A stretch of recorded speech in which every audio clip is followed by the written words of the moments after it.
The new top health official in the United States is praising a fast food chain. Why? For switching from seed oils to beef tallow.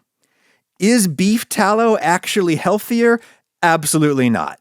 I'm not even going to hold you in suspense there. For most people, no, beef tallow is not going to be healthier. Why are people saying otherwise? Well, that's what we're going to talk about in just a moment. Beef tallow is still good stuff. It's tasty, and it does have some vitamins and minerals, though generally in insignificant amounts. Nonetheless, people even use it for skincare. Tallow might have some legitimate uses for skincare, but there are better, less pore-clogging options on the market, such as those offered by Geology, sponsor of this video. Geology makes simple, effective, dermatologist-grade skincare routines customized for your unique needs. I'm an old man. I don't really have, acne anymore, and I don't even really care that much about wrinkles, but I spend a lot of time outside, and I don't want to get skin cancer or look like a handbag, so I follow this very simple little routine that Geology made for me. The bottles tell me what to do and in what order. There's a face wash, and then let's see what I got. I got a little under-eye treatment for the sensitive skin under the eyes, and then there's a day cream. Oh, there's the day cream. The day cream has a little bit of sunscreen in it and other good things in there for me. The folks at Geology pride themselves on making products that actually do stuff with simple dermatologist-approved ingredients. And I have to say, lovely scents. Very manly. At least my products are. And I think I look pretty good for 43. Let Geology design something for you. Take 70% off your personalized skincare trial set and get up to an additional 50% off add-ons when added to the trial. You're getting over $49 in products for just the cost of shipping. 70% off a 30-day sample set. Plus, you get 50% off add-ons. Thank you, Geology. And that is the last thing I will try to sell you in this video. Even when I do ads, I work really hard to not say anything that isn't true. But anyways, beef tallow. When I was a child in the 1980s, I remember hearing that McDonald's fried their French fries in beef fat. And I remember that information being conveyed to me as though it were like a shocking secret, a thing that they don't want you to know about, almost like an urban legend. Like the story of the kid who sat on the bottom of the pool and got his intestines sucked out his butt. McDonald's frying potatoes in liquid beef fat seemed to be in a similar class of urban legends when I was a child. Thing is, both of those are actually true. There are several documented cases of pool filter-induced transrectal evisceration, and McDonald's really did fry their fries in 93% beef tallow until 1990. This was, of course, the part of the 90s that was actually still the 80s. No Nirvana yet. New Kids on the Block were at the top of the US charts with Step by Step. Christy Alley was still the new lady on Cheers. And sugar industry-funded pseudoscience from the 1960s had metastasized into a broad cultural obsession with dietary fats, particularly saturated fats. A lot of saturated fat is legitimately bad for you in lots of ways. But people back in the part of the 90s that was still the 80s believed that saturated fat was the root of all dietary evil. Boomers were growing up and getting fatter than any previous generation, while at the same time, their parents got old and started dying from heart disease and stroke, which really freaked the boomers out. And dietary saturated fat seemed like a satisfactory explanation for all of the above. Not least because it really is a partial explanation for all of the above.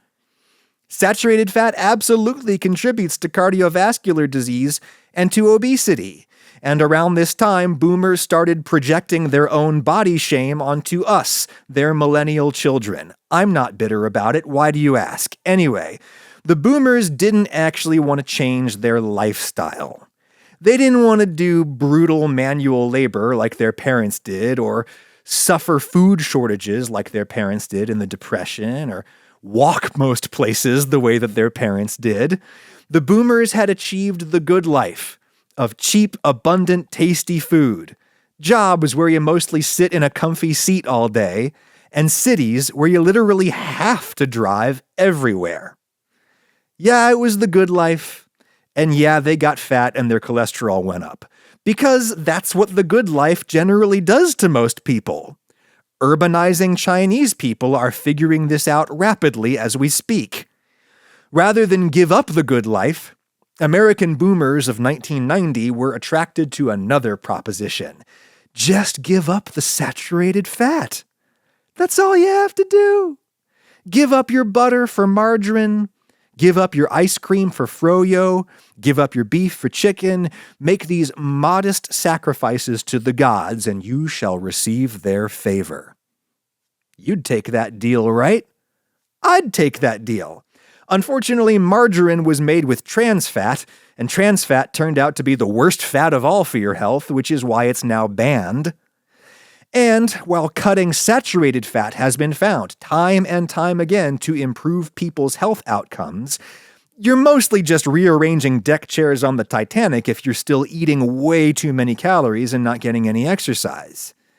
Sound similar to any of the unproductive dietary panics that we have nowadays? Well, this panic, in the part of the 90s that was still the 80s, resulted in McDonald's bowing to public pressure and, with much fanfare, proudly announcing that they would henceforth fry their fries in 100% vegetable oil. A certain kind of guy on the internet just loves to say, oh, there's no such thing as vegetable oil. It's really seed oil. And of course, that is true if you go by the culinary definition of vegetable, which is a fleshy or leafy plant part that is not normally used in sweet dishes. That's the culinary definition. But the people who named vegetable oil were going by the scientific definition of vegetable, which is of or relating to plants. A vegetable is just any plant part, and by that definition, seed oils are inarguably vegetable oils. I don't deny that marketing people likely were involved in the decision to call them vegetable oils. But regardless, McDonald's was proud to advertise that their fries were now made with 100% whatever you want to call mostly rapeseed oil from Canada. It's been real weird for an elder millennial such as myself to see this coin completely flip in just the first half of my lifetime. Now dudes on the internet comment on pictures of McDonald's fries and say, yum, seed oil, parentheses derogatory. Fry my potatoes RFK style, in beef tallow. That's what'll make America healthy again. No, it won't. French fries are awesome, but unless you need a whole lot of calories, fries will never be a health food. And what even is beef tallow anyways? Well, like so many things, there's a broad definition in common use, and at least one more narrow definition that's in use by like food industry people. The broad definition of beef tallow is any cattle fat that you melt down, filter to get out all the chunkies and impurities, and then you let it solidify into a waxy white solid that turns back into a liquid at high temperature and you can cook with it. The narrow definition of tallow is the same, but it specifies that the fat is mostly from the big hard bits that form around the animal's major organs, particularly the digestive system. All ruminant animals tend to acquire such fat deposits, which are particularly important for supporting the uniquely long and complicated digestive process that ruminants use to digest grass. This visceral fat, this intra-abdominal fat, tends to go toward tallow because it's not part of the side of beef that you're sending down the production line to be processed into steaks and such. It's fat that you just grab out of the animal's midsection with the organs. It comes in these big, hard chunks that you can easily tear out and just toss onto another product line to be melted down for tallow. Suet is another word for this kind of fat, though sometimes people use suet specifically in reference to the fat around the kidneys. Another reason why suet, or the intra-abdominal fat of ruminants, is good for making cooking fat is that it's particularly high in saturated fatty acids, generally higher in saturated fat than even lard from pigs. It's also got a fair bit of monounsaturated fat and very little polyunsaturated fat. The more saturated a fat is, the more single bonds it has between carbons in the chain. The more double bonds you have in the chain, the less saturated it is. The less stable it is, the more prone to reacting with oxygen it is. Oxidation, rancidity, other things. Saturated fats keep for a long time without going rancid, and assuming you've refined out all the impurities, you can get them really hot and keep them hot for a long time before they start to break down and get all nasty and burnt tasting and even worse for your health than they were before. Plus, especially if the animal ate mostly grass, tallow is going to have a lot of aromatic short-chain fatty acids that are the product of rumination, and they impart a beefy, potentially even like gamey flavor to anything you cook in it. People have long cooked potatoes in beef fat or chicken fat or duck fat just for the lulz, just for the flavor. You will get no argument from me against that practice. Bring me all the bougie-ass duck fat fries in the land. Extra points if they're finished with truffle oil. Yes, I know truffle oil doesn't taste like truffles. No, I don't care. Anyway, you will get an argument from me if you go around telling people, or if you are at least implying, that if you switch your fries from seed oil back to beef tallow, then that magically transforms French fries into a health food. I'm not trying to hear that, and I will tell you why. The overwhelming scientific consensus, reflecting the overwhelming results of some of the biggest, longest health studies ever done, is that saturated fat is generally worse for you than unsaturated fat. Beef tallow generally worse for you than seed oils. That doesn't mean seed oils are good for you. It's still pure liquid empty calories. And seed oils are both cheap and flavorless, so they are the fat of choice for most junk food. And junk food is definitely bad for you. So maybe you could indict seed oils on a RICO charge. Guilt by association. There is also particular concern that these unsaturated seed oils will break down more rapidly in restaurant deep fryers, particularly deep fryers operated by 20-year-old fast food employees who don't take a whole lot of pride in their craft. When you don't change your fry oil often enough, or when you let it get too hot, you actually convert some of the fats into trans fats, and also into polycyclic aromatic hydrocarbons, which might cause cancer. How fry oil actually gets treated in the wild, as it were, is a somewhat understudied topic because it's really hard to study. Side note, I got a weird craving for a Whopper the other day, so I went to the Burger King for the first time in a long time, and no shade on the good people of Burger King, it's a wonderful restaurant. But the fries on this particular day tasted like they had been cooked in straight motor oil. It tasted like they had dropped a rubber glove in the fryer and it just melted in there.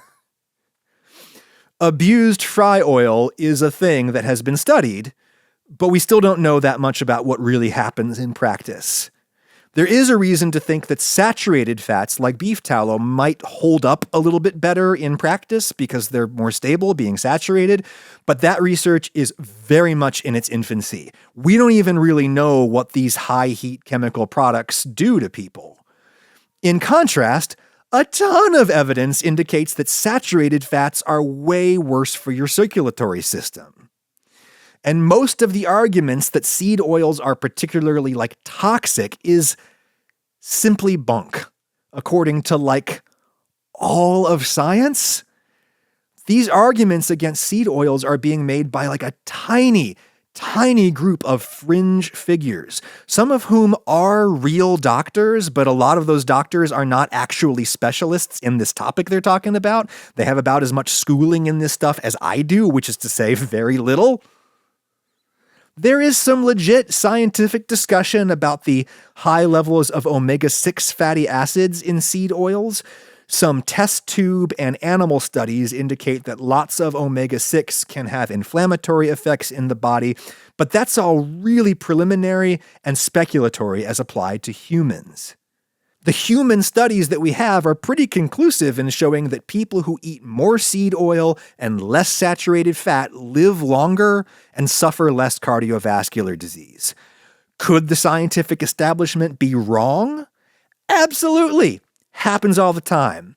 But if you care what I think there's no particular reason to suspect that this is one of those times.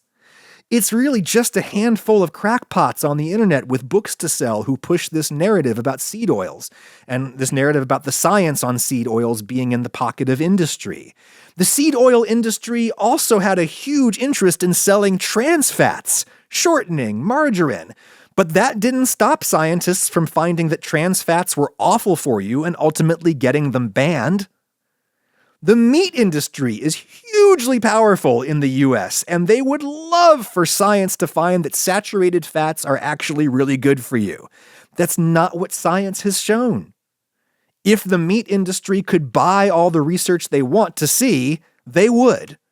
And they have, in some limited ways, and yet here we are with the same basic scientific consensus. The system isn't perfect, but it has worked time and time again. Look at the scoreboard.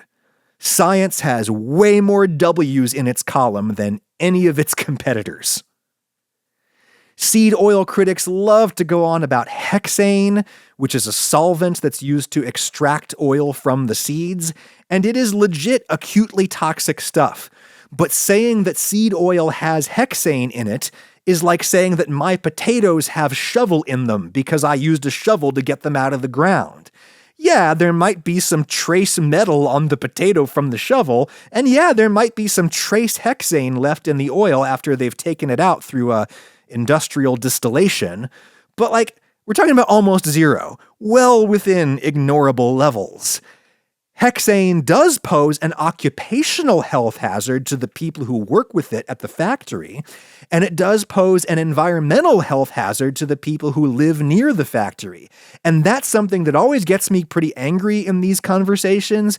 People obsess about tiny, insignificant levels of pesticides or whatever on their food, but they don't give a shit about the chronically or acutely toxic doses that are going into the poor farm laborers.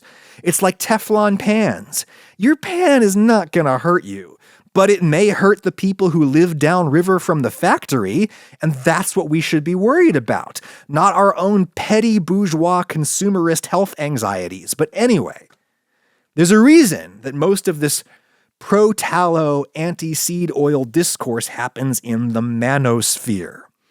Indeed, people who study this have traced the current seed oil panic back to a particular Joe Rogan episode from 2021, an interview with Paul Saladino, a psychiatrist who has gotten professionally internet famous by making extremely fringe, often self-contradictory health claims about the carnivore diet. He said on Rogan, there are no nutrients in plants that you cannot get from animal foods. This is, of course, an objectively and meaningfully false statement. Even people like the psychologist Jordan Peterson, who have particular sensitivities to phytochemicals and thus they have to eat a mostly meat diet, even those people will generally admit that they take supplements or at least eat a little bit of fruit here and there to get, for example, vitamin C. If they didn't do those things, they would have died from scurvy a long time ago. There's a reason this discourse came out of the manosphere. This is a hypothesis of mine. It's not something that I know or can easily prove. It's an idea for your consideration. I think the embrace of beef tallow is mostly about proving one's manliness in these new and confusing times that we manly men live in. Meat is inherently the product of violence. Even the most humane use of the captive bolt gun is still a violent act. Meat also reminds us of days gone by when we like to imagine that we men would go out and do the dangerous work of hunting also functioning as practice for war. Meat is also an excellent source of protein, and you legit need to eat a whole lot of protein if you want to be a big, strong, jacked man. You also have to lift a lot, and a lot of dudes forget about that second part. They just eat the steak, which will not make you jacked all on its own, but anyway. Meat makes us feel manly. And in these times when gender roles are readjusting for new and different economic and social conditions, a lot of us men just need to have our gender affirmed, as it were. And there's lots of gender-affirming care available at a steakhouse. Machismo and fascism are intertwined phenomena, no doubt. And I do think that there is a neo-fascist impulse behind the beef tallow thing. This is where you see a lot of women getting in on the action too. Fascism says that we in the in-group, we deserve to take anything that we need or want, even if it's particularly harmful to those in the out-group. A meat-based diet is by far the most resource-intensive diet that anyone is likely to eat. It takes so many more acres of farmland, so many more gallons of water, it contributes way more to global warming, it produces so much more gross and dangerous runoff from the farms and the ranches. Lots of foodborne outbreaks tied to vegetables are actually the result of animal runoff getting on the vegetables. The meat industry is particularly dangerous and unpleasant to work in. I'm not talking about the guys out on their nice ranches. I'm talking about the packers on the line at Cargill. It's dangerous, grueling, inhumane work. Meat packers get sick a lot. They suffer a lot of repetitive stress injuries. And this work is done significantly in the U.S. by immigrants who face more legal peril than ever these days on top of their many other hardships. I say all of this as a guy who eats meat sometimes. People don't want to hear this. They fear that they will be socially or even legally pressured to give up meat eating. And so they create this moral pretext for meat eating. I have to eat beef tallow because it's actually the only fat that's fit for human consumption. What am I, a seed-eating bird? Never mind that most humans who've ever lived have survived mostly on seeds, grains being seeds and grains being the foods that enabled our species to flourish in numbers. Actually, let me adjust my claim here a little bit. I'm not sure why these pseudoscientists push the whole beef tallow is healthy claim. They may have diverse reasons. But I am pretty sure that the reason so many of us buy this lie is that we want a moral pretext for meat eating because we like meat. It's part of our ancestral culinary and agrarian culture, and it makes us feel manly in a time when we really need to feel manly. And then we lash out at the scientists because that's what irresponsible people do when they don't like the message. They kill the messenger. Or at least they defund the messenger, which is what's happening now in the United States on the scale of a national suicide. To comment on the broader Make America Healthy Again movement, of which the beef tallow thing is a part, I will say that it is really tempting to believe that we can fix all our chronic health and health system problems with individual consumer-level choices. We want to believe that if we just eat healthier and exercise, then we won't need expensive health care. We want to believe this because it gives us a sense of control over our own lives, and it gives us a moral pretext to abandon sick, poor people to their fates. Hey, if you hadn't eaten so many snack cakes and played so many video games, you wouldn't have gotten cancer, kid. This one's on you. Hurry up and die so that only the strong may multiply. Like all of the most dangerous lies, this one is partially true.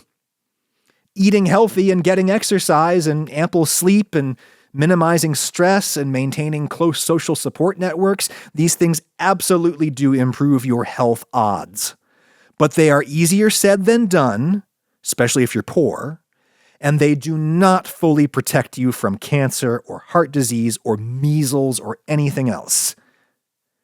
The other tempting thing about a diet and lifestyle-based national health plan is that it is cheap, or at least it's cheap for the government. Providing adequate health care access to poor people so that they can go to the doctor when they're sick before the problem gets way worse, that's expensive. Regulating businesses to maintain healthier, safer workplaces for low-wage workers, that's expensive. Paying people higher wages so that they're not constantly stressed out and depressed over money, that's expensive. Building walkable cities that poor people can afford to live in. I'm not even sure if that's really expensive, but it is a thing that people really don't want to do for some reason. The things that actually work are hard. Wagging your finger at people about their diet is easy. So naturally, that's what we're doing in the US this season. There is one problem. From the perspective of the current US administration, it derives much of its political support from poor people who eat like crap. So how do you square this circle? You tell them that you can keep eating like crap as long as you do one simple trick: beef tallow instead of seed oil. You know, the thing about gravity is you can choose to believe that it doesn't exist for a long time, right up until the moment you go splat. Nobody is going to get healthier by eating the new beef tallow fries at Steak and Shake, which our nation's new top health official, Robert F. Kennedy Jr., went on Fox News to promote because they had RFK'd the fries. If you don't catch up to reality, reality eventually catches up to you. And here's the reality. There are a lot of reasons why people in the US and other highly developed countries are experiencing growing levels of chronic illness, and not all of those reasons are bad. Medicine is way better than it used to be, so lots of conditions that used to kill people can now be managed as chronic conditions. This is a good thing. Food is cheap, abundant, and delicious. This is a good thing. More chronic conditions are being identified instead of just going unnoticed. This is a good thing. People are living way longer than their grandparents and great-grandparents did. This is a good thing. Though when you get old, you still generally get sick and you need a lot of health care. We have a lot of old people in our society now because we have been successful.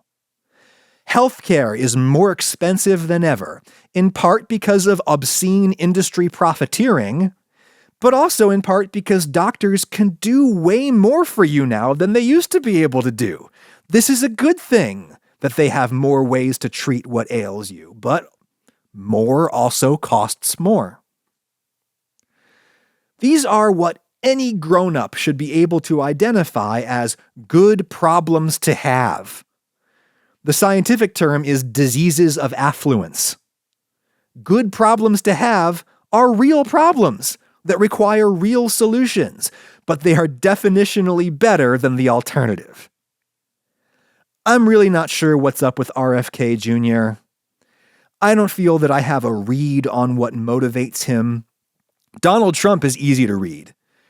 He has a textbook case of narcissistic personality disorder, NPD. We don't talk about that enough. His personality disorder is the root cause of his erratic and otherwise harmful behavior. Trump's behavior actually becomes far more predictable if you view it through the lens of his NPD. If I owned a big company that was really affected by Trump's constantly changing policies, I would hire a psychologist with NPD expertise to advise me about what to expect. Trump is easy to read because he exhibits a very well understood personality disorder. RFK, I have trouble reading. Does he really not understand the concept of good problems to have? Or is all of his absurd disinformation a smokescreen for a much darker pro-eugenics agenda where he hopes to purge the species of weakness despite having any number of chronic health problems himself? Maybe it's just all a grift. These are lies that a lot of us want to believe. And so he is simply selling us the slop that we want to buy because he is a political entrepreneur, as my friend Vlad Vexler would say. I don't know. I do know this. Unless you have some particular sensitivity to seed oils, you are not going to make yourself healthier by RFKing your fries. The overwhelming majority of available evidence indicates that beef tallow will be worse for your health than seed oils. The only diet that we know for sure improves your health is a balanced, varied diet that doesn't feed you way too many calories. It's weird to me how all of the techno-futurists believe that there is a technological solution to every problem, and yet somehow not the very human tendency to overeat. We have a technology now that fixes the human tendency to overeat. It's called GLP-1 agonists and related drugs, the new incretin mimetics. These drugs work. They're proving safe. They reduce consumption, which is good for us as individuals, and it's good for the overextended planetary biosphere that keeps us alive. The drugs are expensive because they're new and still covered by patents. The drug companies legit need to recover the enormous costs that they put into developing and testing these new drugs. But if I were RFK Jr., I would say to Big Pharma, hey, we want to make GLP-1 agonists available to every American who wants them. We're going to deliver you 100 million new customers. Can you maybe give us a bulk discount? I think that conversation would go pretty well for everybody in the room. And just to show you that I'm not a shill for Big Pharma, I will also tell you that I would be 100% fine with just nationalizing the patent for Ozempic on the basis of a public health emergency. I'd be down with that too. President Trump is clearly enjoying his GLP-1 drugs. He's looking trimmer every day, despite the fact that self-restraint isn't really his strong suit. I'm sure even his supporters would acknowledge that much. All the damn elites are losing weight now, an outcome that I predicted on this channel when Ozempic first got approved for weight loss. If it's good enough for them, ought to be good enough for the rest of us, right? People are going to overeat. It's what evolution programmed us to do, to survive the lean times. A simple, effective appetite suppressant is a simple, effective solution. It is a needed update to our human software, as I heard Scott Galloway call it the other day. And guess what? Even if you have a great diet, there's still a good chance you're going to get really sick. Because nature doesn't care how virtuous you are or which in-group you think you belong to. There's forces out there that want to kill you. And one day they will succeed. Such is life. Anybody who tells you different is a liar with something to sell. Thanks for letting me try to sell you on my ideas. They are hardly unique to me. I just laid out some very, very mainstream shit.